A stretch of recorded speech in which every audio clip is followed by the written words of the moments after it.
In this video, you will learn about linear and quadratic functions. Now, linear functions are functions that will create a line. We see here the word line in the beginning. So linear functions create a line and it looks something like this, where you have f of x equals 3x plus 1, or you can think of the f of x as y. So y equals 3x plus 1, same thing. And here, this is linear because the x and the y both are to the first power. So because of that, this makes this linear. And we've worked with these before. If we were to graph this, the slope is 3 because this is in the format y equals mx plus b. Slope is 3 and the y-intercept is 1. So when I graph that, I go up 1 to this point. That's my intercept. And my slope is 3. So I go up 3 over 1 to get from point to point. Okay, so this is my graph. And notice it creates a line. Now a quadratic function, on the other hand, is something that looks like this, where we have f of x equals x squared plus 4x minus 3, or you can think of that as y equals x squared plus 4x minus 3. And this is quadratic because of this term right here. This is x squared. So if you have something like this that is raised to the second power, this would be a quadratic function. Now let's see what happens when we graph this function. So here in this first column are different x values that we're going to plug in. And here in this column is what y would equal after I plug these different numbers in for x. And we're just picking any random number. It's not really that you have to use these numbers, but we're using these to kind of get a picture of what the graph would look like. We want small numbers too, because when we plug these in, it's going to get large quickly, because when we square things, that's going to create some large numbers. So we begin with the negative 3, plug that in. We have negative 3 squared plus 4 times negative 3 minus 3. So it'd be 9 minus 12 minus 3, which would give me negative 6. So x is negative 3 and y is negative 6, so we have our first point.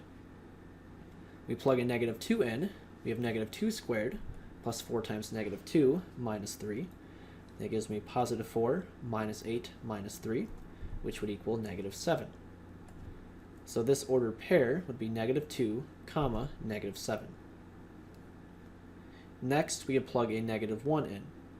So negative 1 squared plus 4 times negative 1 minus 3. That gives me positive 1 minus 4 minus 3, which gives me negative 6.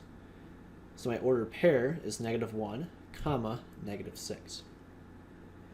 We keep going and we plug a 0 in. We now have 0 squared plus 4 times 0, and that should be minus 3, and that is going to be negative 3.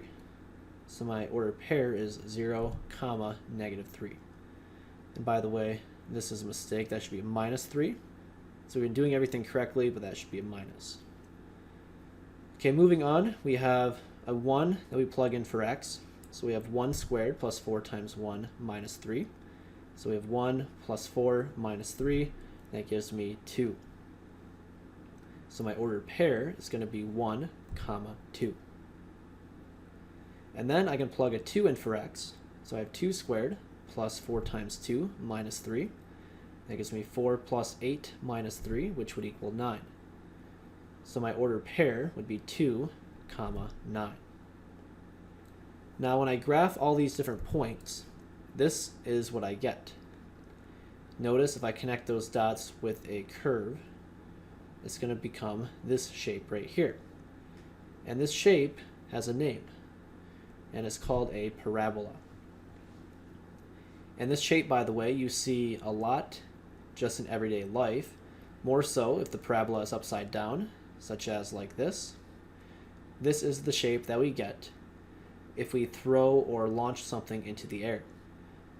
So if you throw a basketball or a baseball or whatever into the air, it's going to create a form of parabola, okay, assuming that there's no wind resistance. All right, so we see this very often. Now looking at the same graph, we have two terms that we need to be aware of.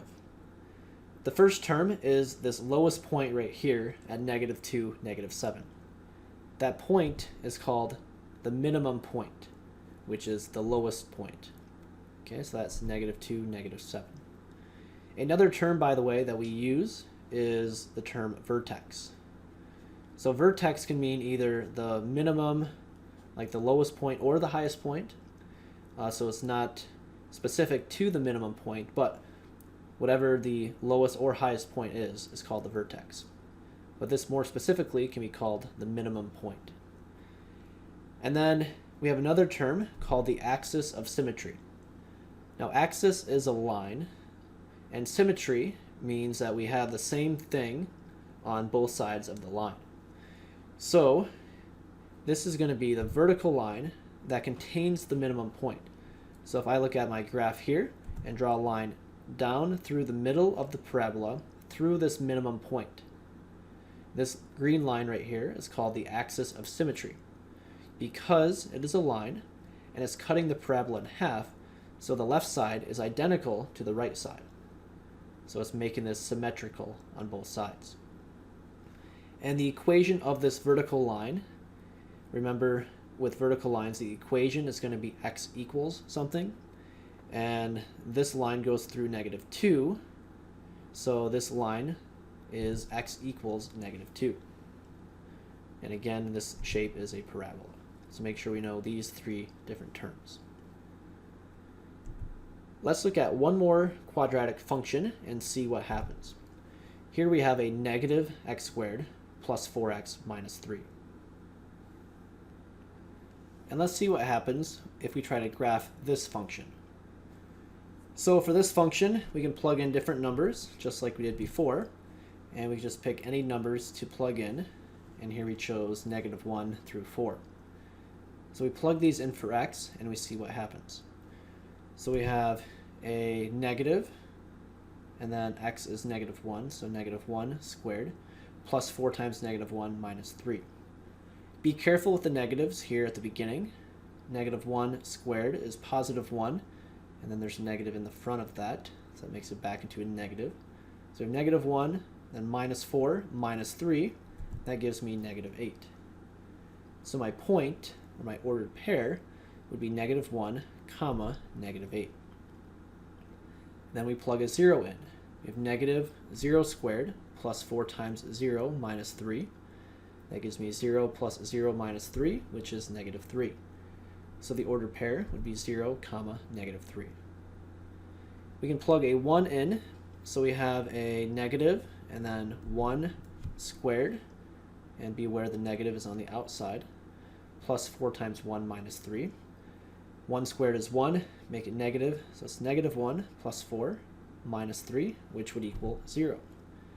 So my ordered pair is going to be 1, comma, 0. And then for 2, we plug a 2 in, so we now have -2 squared plus 4 times 2 minus 3. And again, the negative is on the outside. We square the 2 first to get 4, make it negative, so -4 plus 8 minus 3 gives me +1. And then the ordered pair is going to be 2, comma, 1. And we repeat for the 3 and the 4. So just to save time, I'm going to show you that we get 0 when we plug a 3 in. So we have 3, comma, 0. When we plug a 4 in, we have -3. So the point is 4, comma, -3. And when I graph each of these points, I'm going to get this parabola right here. So this one, notice, is upside down. It's still a parabola. It's just the other way around. And again, with this parabola, we have the same terms as we discussed earlier. So we have now, instead though, it's going to be a maximum point. Maximum means the biggest. So this is the biggest or the highest point that is at 2, comma, 1. And again, in general, we call this the vertex. The vertex can be either the highest or lowest point. That is going to be right here, in this case, at 2, comma, 1. And then we have the axis of symmetry. The axis of symmetry is the line that contains the maximum point, and it's going to cut down through the middle of the parabola. So it's going to be right here, this green line. So notice on each side of this line, we have identical shapes. The left side of the parabola is identical to the right side of the parabola. So that is why it's called the axis of symmetry, because we are creating a symmetric shape. And then the equation of this line is going to be x equals 2, because it's vertical and it goes through 2, right? Anywhere on this line, x will equal 2. Y can be anything, but x is 2. So make sure you know your terms, make sure you know how to graph a parabola. And by the way, notice that it takes a long time to plug in points to determine where the parabola is going. When we graph and we're trying to choose points, we want to pick points so that we can find the vertex and then at least a couple points on either side of the vertex to see which way it's going. And as we progress in our study of algebra, you will learn at a later time how to graph these parabolas quickly without needing to plug in points every time. But that is for a later date. And this concludes our lesson for today, and we will see you next time.